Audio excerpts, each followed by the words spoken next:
ये भारत खोदो योजना चला रहे देश में, भारत खोदो योजना। अरे मैं कहता हूं अगर इतना ही खोदना है, कल को कोई आके दावा करेगा संसद को खोद दो, कम से कम प्रधानमंत्री की डिग्री मिल जाएगी, उसका तो पता चल जाएगा कहां है। संसद खोद दो।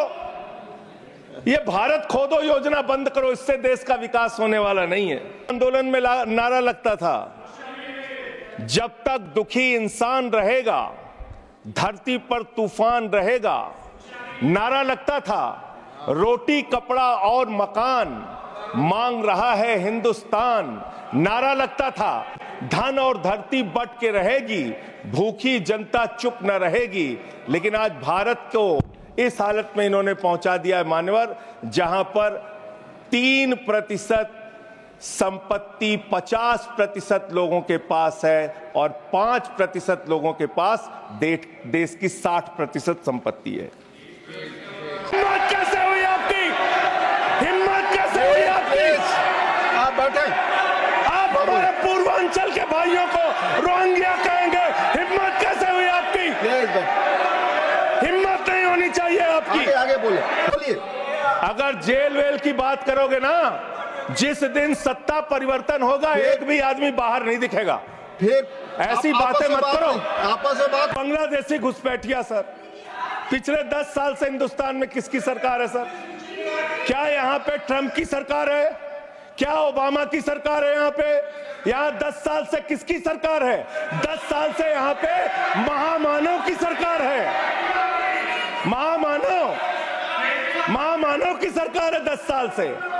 मैं महामानव से पूछना चाहता हूं, नरेंद्र मोदी जी से पूछना चाहता हूं, अमित शाह जी से पूछना चाहता हूं, सीमा की सुरक्षा किसके जिम्मे है? अमित शाह के जिम्मे है। सीमा किससे लगती है? बांग्लादेश की त्रिपुरा से लगती है, आसाम से लगती है, बंगाल से लगती है। कोई बांग्लादेशी त्रिपुरा से, बंगाल से, आसाम से, झारखंड पार करके, यूपी पार करके, बिहार पार करके दिल्ली कैसे आ गया? आप लोग घास छीन रहे थे क्या?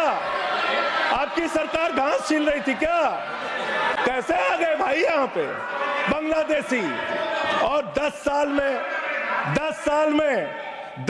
में 10 बांग्लादेशी घुसपैठिया दिल्ली से भगाया हो तो उसका नाम बता दो। हम लोग यहाँ विपक्ष की तरफ से खड़े होते हैं, चीख रहे हैं, चिल्ला रहे हैं, सोच रहे हैं इनसे डर के चुपचाप बैठ जाएंगे। एक बात याद रखना, ये देश बाबा साहब के संविधान से चलेगा, किसी मोदी और अमित शाह के फरमान से नहीं चलेगा। याद रखना इसको।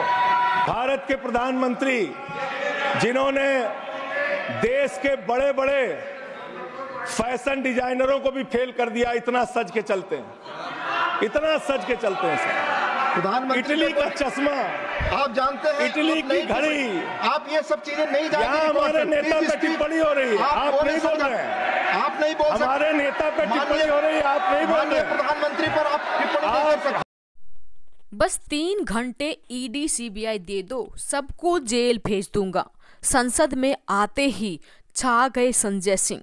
संजय सिंह ने कहा कि सरकार की उपलब्धियां आप गिना रहे हो, लेकिन आपकी उपलब्धियां क्या हैं मैं आपको गिनाता हूं।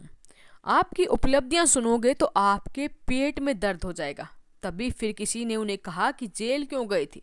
इस पर भड़कते हुए संजय सिंह ने कहा कि जेल क्यों गया, 3 घंटे ईडी सीबीआई दे दो, सबको जेल की हवा खिला दूंगा। नमस्कार दोस्तों, एक बार फिर से स्वागत करते हैं आप सभी का हमारे YouTube चैनल पर। राज्यसभा में संविधान दिवस पर चर्चा के दौरान आज आम आदमी पार्टी के सांसद संजय सिंह ने क्या जबरदस्त भाषण दिया। दरअसल बहस के दौरान सत्ता पक्ष की तरफ से टोका टोकी होने से संजय सिंह नाराज हो गए और उन्होंने कहा कि हम उनकी बात चुपचाप बैठकर सुन रहे थे। ये लोग जब बोल रहे थे हमने चुपचाप सुना, अब ये शोर मचा रहे हैं। तभी सत्ता पक्ष की तरफ से जेल की आवाज आई तो इससे संजय सिंह और भी ज्यादा नाराज हो गए।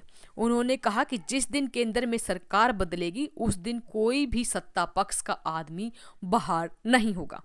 यही नहीं, उन्होंने यहाँ पर जेपी नड्डा पर भी यहाँ गुस्सा किया। उन्होंने कहा कि आप बीच में टोका टोकी ना करें। इसके बाद उन्होंने कहा कि देश की सारी संपत्ति 60% जो देश की दौलत है वो देश के 3% लोगों के पास है, और देश की जो हमारी बाकी जितनी जनता हमारी बच जाती है उनके पास सिर्फ 1% संपत्ति है। यही नहीं, उन्होंने अडानी का नाम लेने से भी वो नहीं चुके। उन्होंने कहा कि इनके दोस्त अडानी बांग्लादेश में बिजली भेजते हैं, बांग्लादेश से हमारे यहाँ घुसपैठ होती है और इनके दोस्त अडानी हमारी बिजली चोरी करके बांग्लादेश भेजते हैं। तो दोस्तों, संजय सिंह के बारे में, उनके भाषण के बारे में आपका क्या कहना है? वीडियो के कमेंट बॉक्स में अपनी राय जरूर दें। वीडियो अपने साथी दोस्तों के साथ जरूर शेयर करें। धन्यवाद। जय हिंद, जय भारत।